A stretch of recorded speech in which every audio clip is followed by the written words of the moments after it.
Hi and welcome to the Studio Marco Primeau. Today we are restoring a Sennheiser MD421. This mic, it was in a box for many years. I think a musician gave it to me after a show. It was all taped up and dirty, so that's what we're doing today.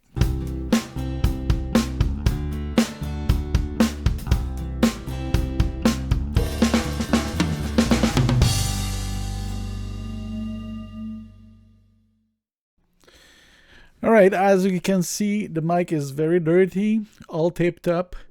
The tape was used, I guess, to make it hold on a stand because those mic clips always break up. And you see a part left up that I just removed. So what I'm doing here is trying to remove the part that protects the one screw that you need to try to start to open the mic. Then you can remove the XLR connector and the switch.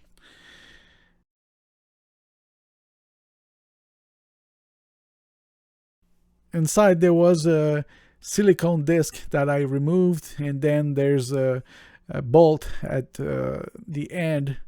Some of the other videos that I listened about it, there was 2 screws at the bottom, but this one does not. It was just a bolt, like you can see right now. Okay, there's still some silicone on it. Then you can remove the 4th screw that holds the gasket.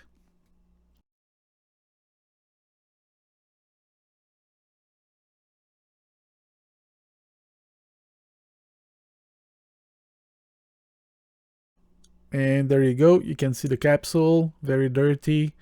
So it confirms that it was a good idea to dismount it and clean it before trying to use it.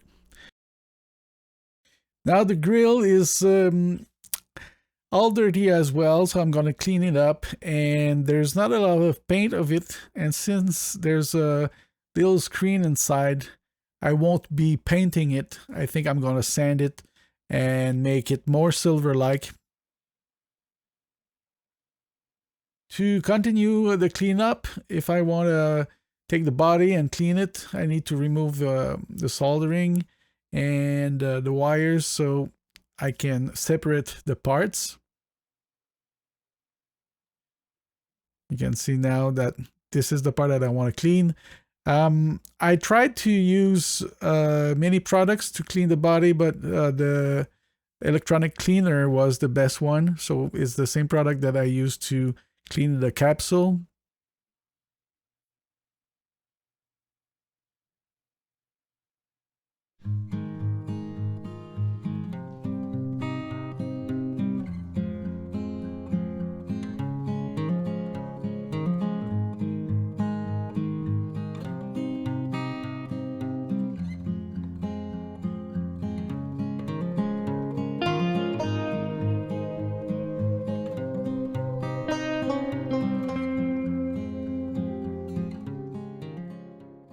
Then cleaning up the ends and the circuit, and of course the XLR connector.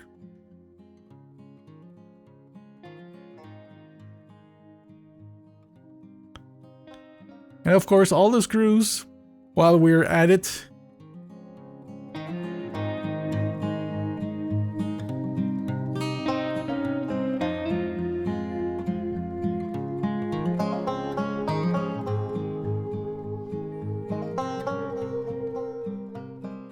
Now I want to reinstall the wire inside the body that has been cleaned, but with those little wires inside, it was not possible to go through the very small hole that I had to pass the wire through. So I decided to cut those wires.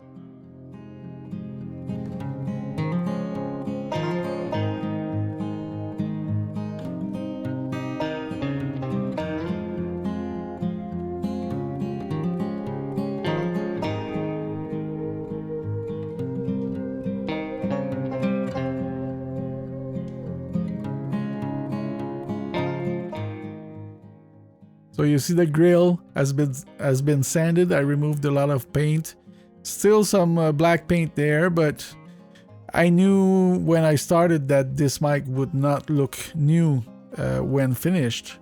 So I think it's okay like that.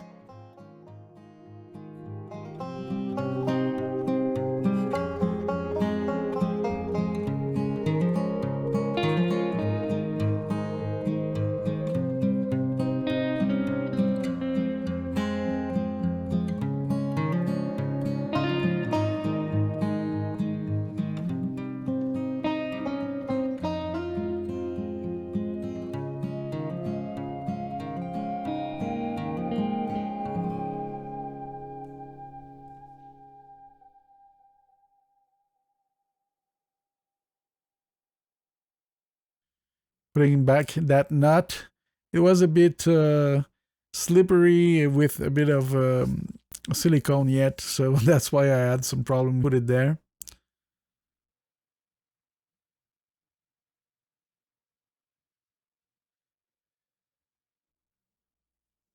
And now time to redo the soldering.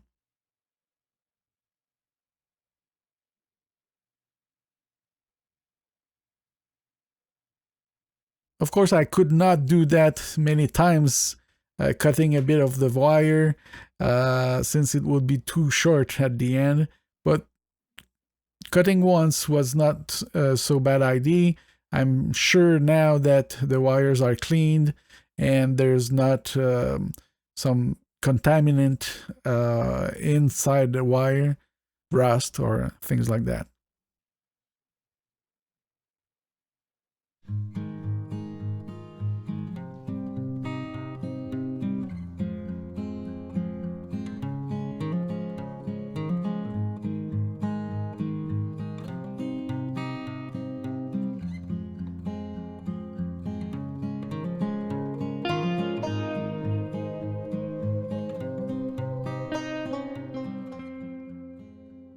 So before I removed the wires, I took a photo, you see at the bottom right, as a reference to know where to solder everything. Very important to have some reference.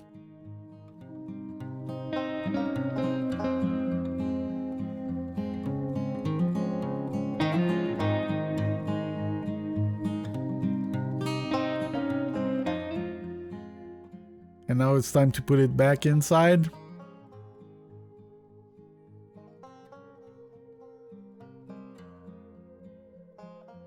And put the last screw in.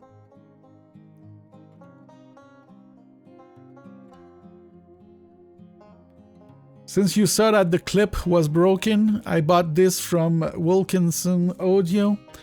The link is in the description. It seems to be 3D printed and a very good alternative to the original clip. Here it is installed. You see that it fits right, and of course you can use any mic clip like I'm doing right now.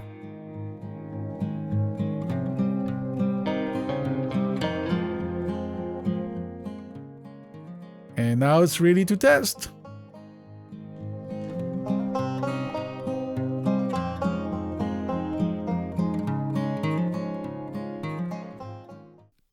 So let's test it. 1 2 1 2, very close. 1 2 1 2 1 2 1 2.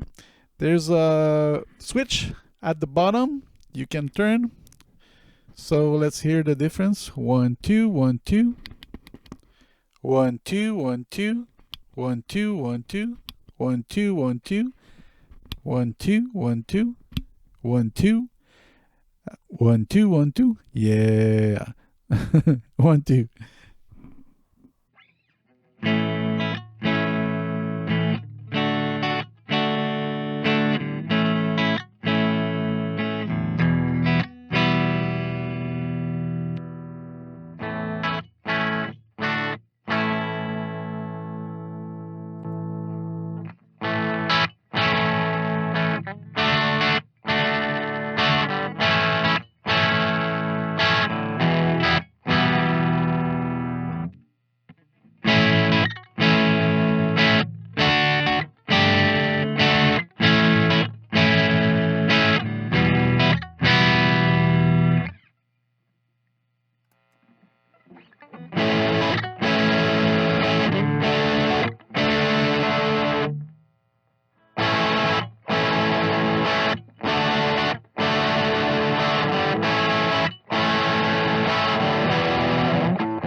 Since you probably know, those mics are known to have some mic clip broken because they insert inside the microphone and it's a special attachment. So many drummers drop the mic, or you do it, or it does not take much for them to be broken. So I'm very glad I've bought this new attachment, very cheap. Link in the description. I'm not sponsored for that. I bought it from my own money.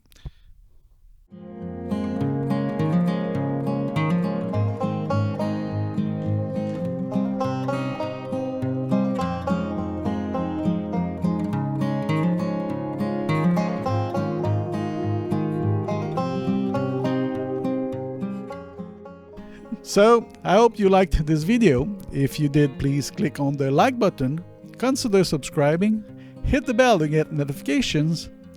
Of course, in the description you can click on the link to buy some merch and share my videos. It's always a great help.